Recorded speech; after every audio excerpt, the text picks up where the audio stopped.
अस्सलाम वालेकुम। क्या आप लोगों को भी जानना है सिंपल बेसिक इजी हैना डिज़ाइन किस तरह से बनाते हैं और लगाते हैं? जो लोग बिल्कुल बिगनर्स हैं, जिन्हें अभी मेहंदी में बहुत परेशानी होती है, तो ये डिज़ाइन उन लोगों के लिए है।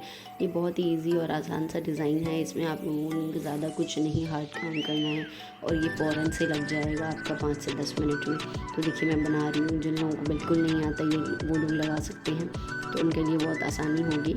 तो इसी तरह के डिज़ाइंस आप लोगों को अगर और भी देख रहे हैं तो आप लोग मुझे सब्सक्राइब करें। मैं और भी अलग अलग तरह के स्टाइलिश और इजी डिज़ाइन बताऊंगी आप लोगों को। और कुछ नहीं समझ में आए तो आप लोग मुझे कमेंट्स भी कर सकते हैं।